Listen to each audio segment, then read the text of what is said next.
ವಾಹಕದಲ್ಲಿನ ರೋಧವು ಅವಲಂಬಿಸಿರುವ ಅಂಶಗಳಲ್ಲಿ ಮೊದಲನೇ ಅಂಶವನ್ನು ಈಗ ನಾವು ಈ ಚಟುವಟಿಕೆ ಮೂಲಕ ಮಾಡಿ ನೋಡೋಣ.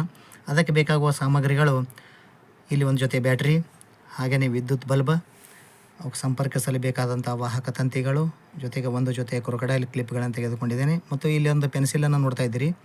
ಈ ಪೆನ್ಸಿಲ್ ಏಕೆ ಬಳಸಿದ್ದೀನಿ ಅಂತಂದರೆ, ನಿಮಗೆ ನೈಕ್ರೋಮ್ ತಂತಿ ಸಿಗದೇ ಇದ್ದಂತಹ ಪಕ್ಷದಲ್ಲಿ ಈ ಒಂದು ಗ್ರಾಫೈಟ್ ದಂಡವನ್ನು ಕೂಡ ತಾವು ಬಳಸ್ಬೋದು. ಈ ಪೆನ್ಸಿಲ್ನ ಎರಡೂ ತುದಿಗಳನ್ನು ಇಲ್ಲಿ ಕೆತ್ತಲಾಗಿದೆ, ಜೊತೆಗೆ ಮಧ್ಯದಲ್ಲಿಯೂ ಕೂಡ ಬ್ಲೇಡ್ನ ಸಹಾಯದಿಂದ ಕೆತ್ತಲಾಗಿದೆ. ಈಗ ನಾನು ಈ ಬಲ್ಬ್ನ ಒಂದು ವಾಹಕ ತಂತಿಯನ್ನು ಈ ಒಂದು ಪೆನ್ಸಿಲ್ನ ಒಂದು ತುದಿಗೆ ಸಂಪರ್ಕವನ್ನು ಬಳಸ್ತಾ ಇದ್ದೀನಿ.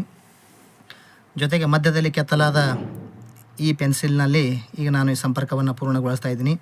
ಇಲ್ಲಿ ವಿದ್ಯುತ್ ದೀಪದ ಪ್ರಕಾಶತೆಯನ್ನು ತಾವು ಗಮನಿಸಿ. ಹಾಗೆಯೇ ಈ ಪೆನ್ಸಿಲ್ನ ತುದಿಯ ಭಾಗ ಮತ್ತೊಂದು ತುದಿಗೆ ನಾನು ಇಲ್ಲಿ ಸಂಪರ್ಕವನ್ನು ಕೊಡ್ತಾ ಇದ್ದೀನಿ. ಈಗ ಬಲ್ಬ್ನಲ್ಲಿ ಆಗುವ ವ್ಯತ್ಯಾಸವನ್ನು ತಾವು ಗಮನಿಸಿ.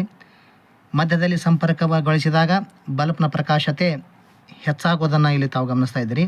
ಹಾಗೆಯೇ ಇಲ್ಲಿ ಕೊನೆಗೆ ನಾನು ಸಂಪರ್ಕವನ್ನು ಗೊಳಿಸಿದಾಗ ಇಲ್ಲಿ ಬಲ್ಬ್ ಅದರ ಪ್ರಕಾಶತೆ ಕಡಿಮೆ ಆಗೋದನ್ನು ಇಲ್ಲಿ ತಾವು ನೋಡ್ತಾ ಇದ್ದೀರಿ. ಅಂದರೆ ಇದರ ಅರ್ಥ ಇಲ್ಲಿ ವಾಹಕದ ಉದ್ದ ಹೆಚ್ಚಾದೆ ಅಂತಲ್ಲ, ರೋಧವು ಹೆಚ್ಚುತ್ತದೆ ಅಂತಕ್ಕಂಥದ್ದು ಈ ಒಂದು ಚಟುವಟಿಕೆಯ ಒಂದು ಅಂಶವಾಗಿದೆ. ಎಲ್ಲರಿಗೂ ಧನ್ಯವಾದಗಳು.